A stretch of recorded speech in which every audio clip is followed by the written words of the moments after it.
Hey, mambo vipi? Karibu sana katika channel yangu ya YouTube. Tunaendelea na kujifunza jinsi ya kutumia application ya PowerPoint. So katika kuformatting text box, katika video iliyopita nimeona kuna vitu ambavyo hatujavizungumzia, ni muhimu kuweza kuvifahamu kabla ya kuendelea kujifunza mambo mengine. So tutarudi katika text box yetu, tutaiselect hapa na tunafahamu jinsi ya kuselect text box yetu.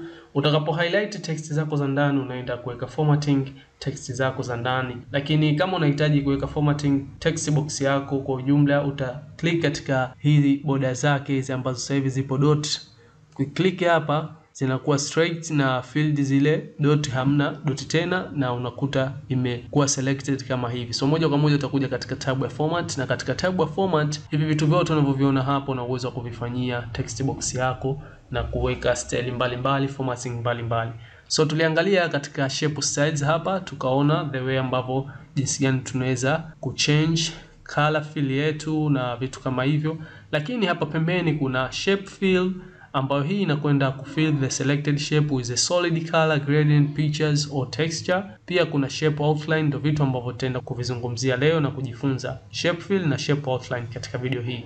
Una pick color, width na line style kwa ajili ya hii outline yetu, hii border yetu humu ama stroke. So moja kwa moja tuanze na shape fill. Una uwezo wa kuklik hapa katika triangle iliyoelekea chini na ikafunguka kama hivi, ukafill with color katika hiyo text box yako kama hivi unavyoona. So una uwezo wa kuchagua hapa color ambayo unahitaji na ikaweza kufill katika hiyo text box yako. Pia una uwezo wa kuchagua gradient huku, ukaja kuangalia gradient aina gani ambayo unahitaji, ukaweza kufanya nayo kazi kwa kuweka katika text box yako. Texture, uwezo wa kuchagua texture kama hivi. Hivi vitu vingine nitakuja kuvidiscuss kiundani katika video ambazo zitafuata, lakini just chukua tu highlight na kuona namna gani ambavyo utaweza kudeal na text box yako, kuipa style mbalimbali.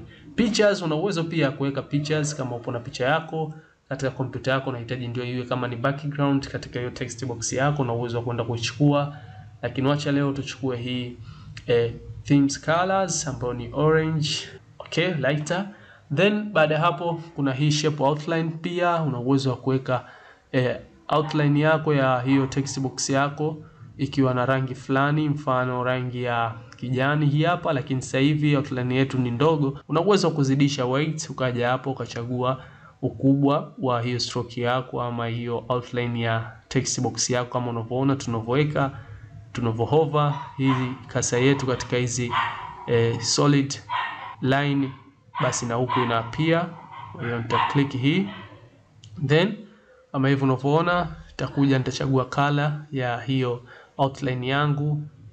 So acha niende na hii kijani, na pia una uwezo wa kuchagua pattern ama style ya hiyo outline yako kwa kuweka kama ni dash, round dot, kwa kuweka square dot, kwa kuweka dash na dash dot na style nyingine hapa ambazo unaziona. More lines, tutaenda kukutana na lines tofauti nyingine. Nadhani unaona the way ambavyo una uwezo wa kustyle na kuformatting text box yako na kupata muonekano wa tofauti na kupendezesha slide zako, hata hiyo presentation yako kwa ujumla.